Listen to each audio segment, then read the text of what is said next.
you fur-covered freaks!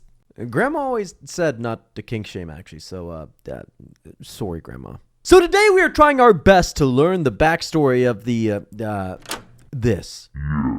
So, you might be a boomer who thinks, what these kids doing yiffing and getting all sweaty in some NBA mascot outfits, but sadly for you, a quick Google shows that furryitis is as old as, all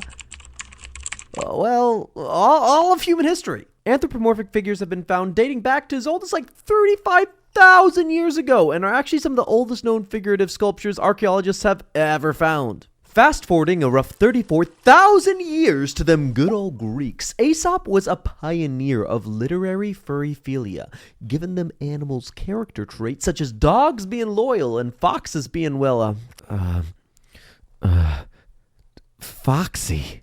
Closer to modern day, in the 19th century, there was a boom of anthropomorphic literary works, such as Alice's Adventures in Wonderland or The Jungle Book, which started the normalizing of talking animals and interacting with humans in literature.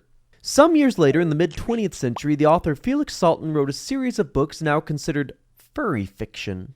Of course, those were Bambi and its sequels, which inspired a few Disney movies, which further popularized the identifiability of animal characters in storytelling.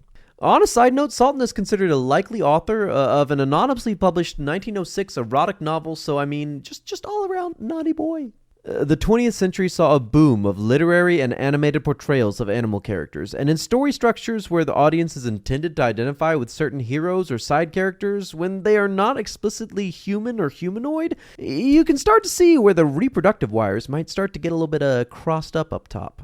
Already in 1985, furry parties started popping up at the San Diego Comic Convention and just became more and more commonplace at similar events throughout the years. It grew to the point that in 1989, there was the first Furry Con, the Conference Zone, and I wish I was making this up. It's the actual name. Continued annually for the next 14 years before stopping, but paved the way for Anthrocon, which is still ongoing today.